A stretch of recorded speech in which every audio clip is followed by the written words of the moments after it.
Subscribe to the channel RK Sir Maths Wale and press the bell icon to be notified from every update. Hello students, welcome to my channel RK sir maths वाले।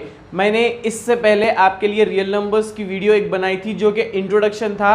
आपको वो देखना बहुत ज़रूरी है कि real numbers आखिर होते क्या हैं। वो वीडियो देखने पर आप समझ जाएंगे। यहाँ पर ऊपर आई बटन पर या फिर नीचे आपको मैं वो लिंक डिस्क्रिप्शन में दे दूंगा, ज़रूर उसको देखिए। आइए आज हम इस वीडियो में एक्सरसाइज 1.1 से रिलेटेड जो टॉपिक है यूक्लिड्स डिवीजन एल्गोरिथम, इसके बारे में डिटेल पढ़ेंगे, क्योंकि आप अगर इस कॉन्सेप्ट को पढ़ लेंगे तो आपके लिए वो एक्सरसाइज बहुत आसान हो जाएगी। तो आज की इस वीडियो में मैं आपको कंप्लीट कॉन्सेप्ट समझाने की कोशिश करूंगा, तो वीडियो को एंड तक ज़रूर देखते रहिए। अगर आप मेरे चैनल पर नए हैं तो प्लीज़ जाकर सब्सक्राइब ज़रूर करिए। मुझे आप इंस्टाग्राम, फेसबुक और टेलीग्राम पर भी फॉलो कर सकते हो, जहां पर मैं आपको इन्फॉर्मेशन देता हूं कि मेरे वीडियोस कब आएंगे। चलिए वीडियो को स्टार्ट कर लेते हैं। तो आइए सबसे पहली टॉपिक इस वीडियो की जो कि है यूक्लिड्स डिवीजन एल्गोरिथम, उसको समझ लेते हैं। सबसे पहले आपको इसका नाम समझाऊंगा मैं कि ये क्या है, यूक्लिड्स डिवीजन एल्गोरिथम। अब यूक्लिड्स क्या है? यूक्लिड्स एक मैथमेटिशियन का नाम है जो कि एक ग्रीक मैथमेटिशियन थे, जिन्होंने हमें डिवीजन एल्गोरिथम दिया बहुत सारे प्रॉब्लम सॉल्व करने के लिए। यहाँ पर आपको इस चैप्टर में यूक्लिड्स डिवीजन एल्गोरिथम की मदद से HCF फाइंड करने में बहुत ज़्यादा मदद मिलेगी। ये डिवीजन एल्गोरिथम क्या होगा? डिवीजन आपको पता है कि किस तरह से हम नंबर्स को डिवाइड करते हैं। एल्गोरिथम का मतलब होता है एक स्टेप बाय स्टेप प्रोसेस। तो देखिए मैं एक आपको एग्जांपल बताऊंगा यहाँ पर और समझाऊंगा कि डिवीजन एल्गोरिथम कैसे होता है। तो हम मान लीजिए डिवाइड करते हैं 20 डिवाइडेड बाई 5। चलिए डिवाइड कर कर देखते हैं। 20 डिवाइडेड बाई 5, 5 4s are 20। यहाँ पर हम माइनस कर लेंगे तो हमें रिमाइंडर आएगा 0। तो डिविडेंड यहाँ पर था 20, इसको कहते हैं डिविडेंड।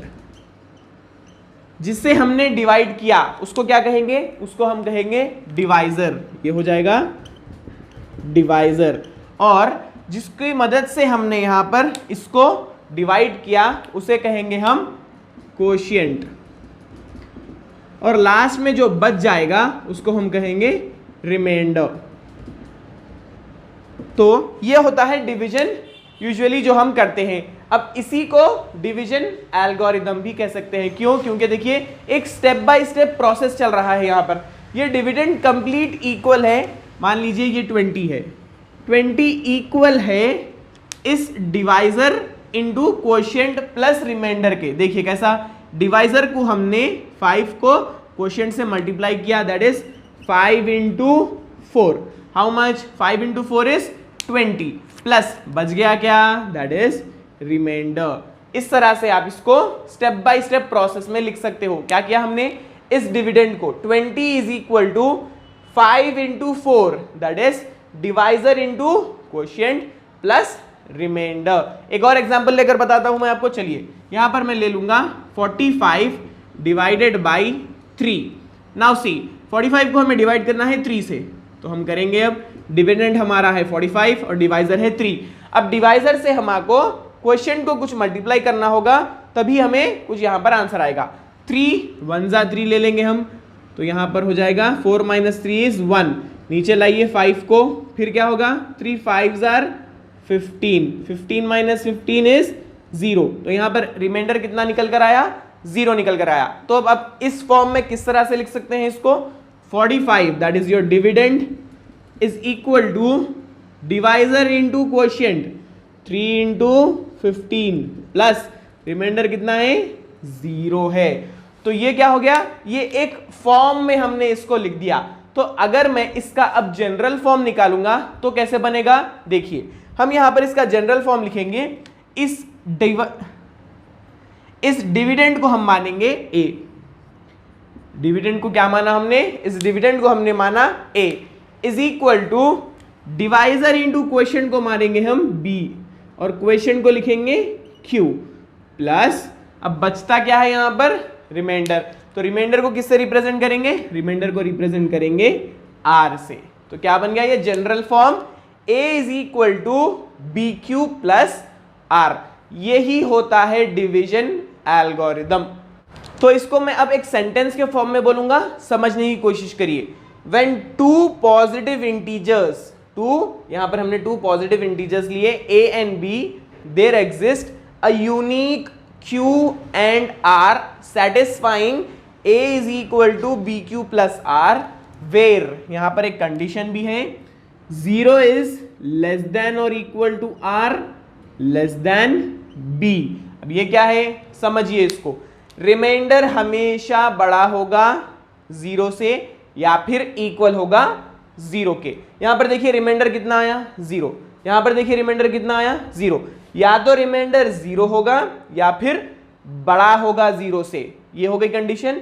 और रिमाइंडर हमेशा छोटा रहेगा b से, इस डिवाइजर से हमेशा छोटा रहेगा रिमाइंडर। एक एग्जांपल ले लेंगे जल्दी से सो दैट आपको समझ में आ जाए। 49 डिवाइडेड बाई 9, चलिए डिवाइड करते हैं। 49 को हम डिवाइड करेंगे 9 से, 9 5s are 45, 49 minus 45 is how much 4, कितना बचा यहां पर रिमाइंडर, रिमाइंडर यहां पर बच गया 4। अब मैं आपको ये कंडीशन समझा रहा हूं, देखिए ये जो रिमाइंडर है वो या तो इक्वल होगा 0 के या फिर बड़ा होगा 0 से। रिमाइंडर बड़ा है 0 से, बिल्कुल बड़ा है। अब ये जो रिमाइंडर है वो छोटा रहेगा डिवाइजर से, समझ गए आप। ये जो रिमाइंडर है वो इक्वल होगा 0 के या फिर बड़ा होगा 0 से, और यही रिमाइंडर छोटा होगा डिवाइजर से।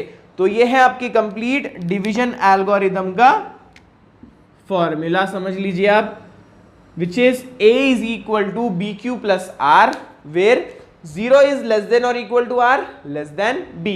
आप इसे याद रख लीजिए, कंप्लीट एक्सरसाइज आपको सॉल्व करने में बहुत ज्यादा मदद मिलेगी। चलिए अब इसका यूज कर कर किस तरह से HCF फाइंड आउट कर सकते हैं हम वो सीखेंगे। तो यहां पर बहुत अच्छे आसानी तरीके से हमें यूक्लिड्स ने HCF फाइंड करने का तरीका बताया है। यूजुअली हम HCF किस तरह से फाइंड करते हैं, मैंने HCF पर एक कंप्लीट वीडियो बनाई थी जहां पर आपको HCF का मतलब और डिटेल एनालिसिस कर कर बताया था मैंने कि HCF होता क्या है। जरूर उसको देखिए, यहां पर ऊपर आई बटन पे वो मिल जाएगी वीडियो। HCF किस तरह से फाइंड करते हैं हम यूजुअली, देखिए HCF ऑफ 50 एंड 70, मान लीजिए HCF ऑफ 50 और 70 लेना है हमको। हम क्या करेंगे, बड़े नंबर को डिवाइड करेंगे छोटे नंबर से, 50 1 जा 50, बच गया 20। अब इसी को हम डिवाइजर बनाएंगे और इसको डिविडेंड, 20 2 जा 40, बच गया 10। अब यही डिवाइजर रहेगा और इस डिवाइजर को हम बना लेंगे डिविडेंड, 10 2 जा 20। तो रिमाइंडर जब तक 0 नहीं आता हमें इसी तरह से डिवाइड करते हुए चलना होगा। अब ये जो डिवाइजर होगा ये होगा HCF। तो ये था डिवीजन मेथड। अब इसी को यूक्लिड्स ने एल्गोरिथम वे में समझाया है जिसको आपको एक्सरसाइज में करना है। तो चलिए बताता हूं मैं कैसे करना होगा आपको। Same using division algorithm, find the HCF of 50 and 70 using division algorithm. क्या था डिवीजन एल्गोरिथम, याद रखिए आप, A is equal to BQ plus R where 0 is less than और equal to R less than B। Same use करेंगे हम। यहां पर इतना याद रखिए, जो बड़ा नंबर होगा वो होगा आपका A वैल्यू और जो छोटी नंबर होगी वो होगी B वैल्यू। तो ले लीजिए यहां पर 70 इक्वल टू B की वैल्यू कितनी है 50 multiplied by Q plus R। तो यहां पर साथ ही साथ हम डिवाइड करते हुए, आपको समझाने के लिए मैं ये कर रहा हूं बट आपको ऐसा एग्जाम में नहीं करना है। 50 multiplied by what will get you 70, ऐसा नहीं होगा। देखिए आपको 50 के टेबल में 70 नहीं मिलेगा तो आप क्या करेंगे, 50 1 जा 50 लेंगे आप। So here also I take 50 1 जा 50, बच गया कितना, दैट इज योर रिमाइंडर। तो रिमाइंडर की प्लेस पर आपको लिखना होगा 20। आई होप आपने फर्स्ट स्टेप अच्छे से समझ लिया। एक बार फिर से समझाता हूं, गौर से सुनिए। 70 is your bigger number, that's why you are taking A, ये आ गया A। देन जो बच गया नंबर यहां पर that is your B। So 70 is equal to B Q plus R, Q जिससे आप मल्टीप्लाई करेंगे। सो 50 1 जा 50, अब हमें चाहिए 70, तो बच गए कितने, जो बच गया रिमाइंडर आपको यहां पर लिखना होगा। नेक्स्ट स्टेप इंपॉर्टेंट है समझने के लिए, गौर से सुनिए। ये जो B है वो अब आपका बन जाएगा A। यहां पर जो आपका डिवाइजर था अब वो बन गया डिविडेंड, और ये जो रिमाइंडर था वो अब बन गया divisor. I hope you understood this. जो 50 था वो अब आ गया इक्वल टू के लेफ्ट हैंड साइड पर, और जो रिमाइंडर था वो आ गया अब यहाँ पर डिवाइजर की प्लेस पे। सेम लिखना होगा वैसे ही, bracket plus bracket. Now 20 you should multiply with one number so that you get 50। क्या ऐसा होगा 20 के टेबल में 50 आएगा? बिल्कुल नहीं आएगा। तो हम क्या करेंगे यहाँ पर 22 जा हाउ मच 40। तो रिमाइंडर कितना है? अब रिमाइंडर अब यहाँ पर 50 लाने के लिए बच गया 10। How much is the remainder? Remainder is 10। तो अब हम क्या करेंगे, फिर से ये 20 को अब मानेंगे डिविडेंड और इस रिमाइंडर को अब मानेंगे डिवाइजर। फिर से ब्रैकेट्स लिखने होंगे। चलिए अब देखिए 10 के टेबल में क्या 20 आएगा? बिल्कुल आएगा। 10 2 जा 20, 10 2 जा 20। अब 20 आ गया, अब तो रिमाइंडर कितना है? रिमाइंडर आ गया 0। तो यहां पर आपको समझने की जरूरत यह है कि जब तक आपको रिमाइंडर 0 नहीं आएगा आपको ये एल्गोरिदम चलाते ही रहना है। जब आपके पास 0 रिमाइंडर आ जाएगा तब आपको रोक देना है। आपकी ये बी वैल्यू होगी HCF of 50 and 70 that is 10। कितना आया HCF आपको? ये जो बी वैल्यू होगी, लास्ट की बी वैल्यू आपका होगा HCF। So HCF of 50 and 70 is 10। I hope you understood this concept. तो ये था Euclid's division algorithm to find HCF between any two numbers. अब जैसा कि हमने यूक्लिड्स डिवीजन एल्गोरिथम के बारे में डिस्कस कर लिया है, अब हम इसके प्रॉपर्टीज के बारे में डिस्कस करेंगे, जहां पर आपको शो करना है that every positive odd integer is of the form 4q और 4q+1। ऐसे बहुत प्रॉब्लम्स आपको एक्सरसाइज में मिलेंगे, तो इन प्रॉब्लम को अच्छे से समझिए सो दैट आपको ये एक्सरसाइज प्रॉब्लम्स आसान हो जाए। चलिए स्टार्ट करते हैं। जो मैं यहाँ पर प्रोसेस यूज कर रहा हूँ उसको आपको बहुत अच्छी तरीके से याद रखना है। सो स्टार्ट कर लेते हैं। सबसे पहले हमें क्या करना होगा, फॉर्मूला याद रखिए आप, A is equal to BQ plus R where 0 is less than और equal to R less than B। तो सबसे पहले हमें चाहिए A।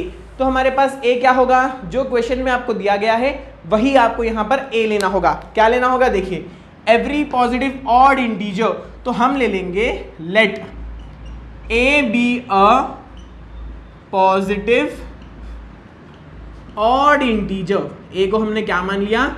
A को हमने मान लिया एक पॉजिटिव ऑड इंटीजर, क्योंकि ये है लेफ्ट हैंड साइड। A को जैसा ही हमने अब ऑड इंटीजर मान लिया है, यहां पर हमें B वैल्यू चाहिए। B वैल्यू आपको यहां पर क्वेश्चन से मिल जाएगी, क्योंकि यहां पर अगर आप गौर करेंगे तो ये है BQ प्लस R के फॉर्म में। कौन से फॉर्म में? BQ plus R। तो B की प्लेस पे क्या है यहाँ पर? B की प्लेस पे यहाँ पर आपको मिलेगा 4। B क्या आ गया? B आ गया है 4। अब जैसा ही आपको B आ गया, आप इस फॉर्मूले में उसको सब्स्टिट्यूट कर दीजिए। A is equal to 4Q plus R where 0 is less than R less than B कितना है? 4। कितना होगा B? 4। अब इसके थ्रू आपको कंप्लीट कितने रिमाइंडर्स यहां पर मिलेंगे वो पता चल जाएगा। 0 इज लेस देन और इक्वल टू R, मतलब रिमाइंडर्स जो है वो कहां से स्टार्ट होंगे? 0 इज इक्वल टू, मतलब 0 से स्टार्ट होंगे।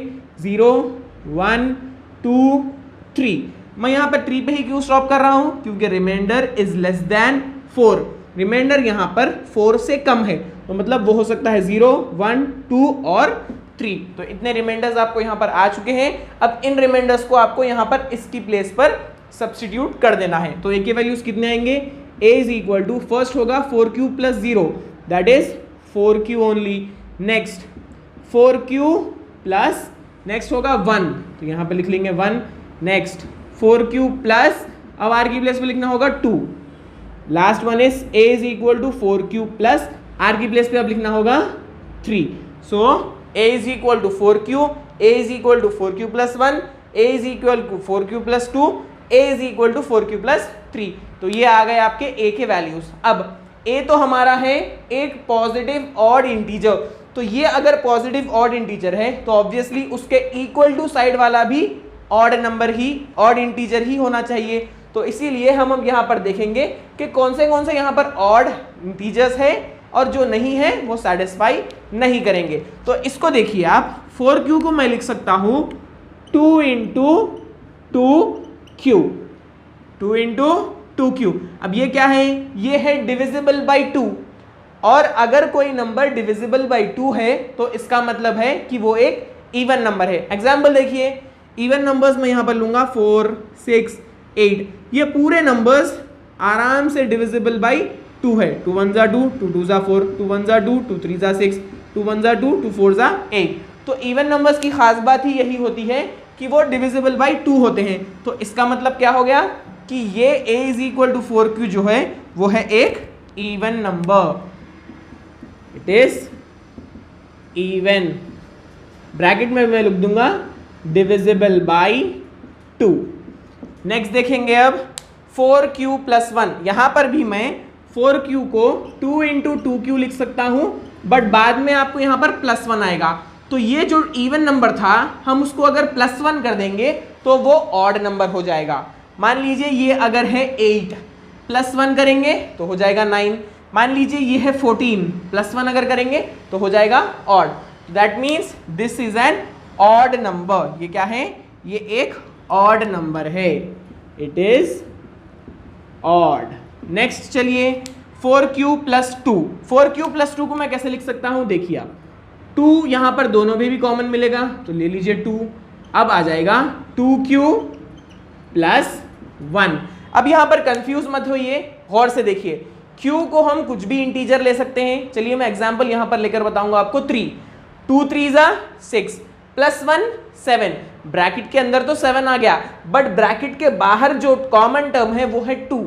2 जब भी कोई ऑड नंबर से मल्टीप्लाई होगा तो वो इवन बनेगा। यहां पर हमें 7 मिला था, 7 2 जा 14, तो क्या हो गया, ये भी एक इवन नंबर हो गया। क्या हो गया, ये एक इवन नंबर हो चुका है। तो इसको लिखेंगे हम it is even, that means it is divisible by 2। चलिए अब लास्ट वाले की तरफ देख लेते हैं, 4q प्लस 3। तो 4q प्लस 3 को मैं क्या करूंगा, 2 इंटू 2q लिखूंगा प्लस 3। अब यहां पर भी देखिए आप, ये जो 2 इंटू 2q है ये एक इवन नंबर है। जब भी आप q में कुछ भी सब्स्टिट्यूट करेंगे तो आपको यहां पर इवन मिलेगा, बट इवन नंबर को जब आप 3 से प्लस करेंगे तो वो एक ऑड नंबर बनेगा। एग्जाम्पल लीजिए, q की प्लेस पे मैं ले लूंगा 2, 2 2 जा 4, 4 2 जा 8, 8 प्लस 3 11, 11 एक ऑड नंबर है। तो इसी तरह से आप q की प्लेस पे कुछ भी इंटीजर ले लीजिए, यहां पर वो ऑड नंबर ही बनेगा। तो हम यहां पर क्या लिखेंगे, देयरफॉर इट इज ऑड। तो कौन से ऑड नंबर्स आए आपके पास, a is equal to 4q plus 1, a is equal to 4q plus 3। तो अब यहां पर आपको सेंटेंस लिखना होगा, as a is odd integer, a cannot be 4q और 4q plus 2। a cannot be 4q और 4q plus 2 क्योंकि a एक ऑड इंटीजर है। सो इसी तरीके से हम अब नीचे लिखेंगे, therefore every positive odd integer is of the form 4q plus 1 और 4q plus 3। So I hope आपको ये प्रॉब्लम समझ में आया होगा कि हमने क्या क्या स्टेप किए हैं। यहाँ पर सबसे पहले हमने a को जो क्वेश्चन में दिया गया था वो माना है, फॉर्मूला यूज किया, b की वैल्यू सब्स्टिट्यूट कर कर रिमाइंडर्स लाए और रिमाइंडर्स को चेक किया कि क्या वो इक्वल है a से या नहीं, क्योंकि a एक ऑड इंटीजर था तो ऑब्वियसली राइट हैंड साइड भी उसका ऑड इंटीजर ही होना चाहिए। So I hope this helps you. यहाँ पर हमने कॉन्सेप्ट को अच्छे से पढ़ा है सो दैट हमें एक्सरसाइज प्रॉब्लम्स में आसानी हो। ये वीडियो ज़रूर देखिए, प्रैक्टिस भी करिए सो दैट जब मैं 6 जुलाई को आपको एक्सरसाइज की वीडियो ला कर दूंगा तो आपको उसको समझने में बहुत आसानी होगी। तो चलिए मिलते हैं इसी तरह से नेक्स्ट वीडियो में। Till that time like this video, keep practising and if you have not subscribe please subscribe the channel.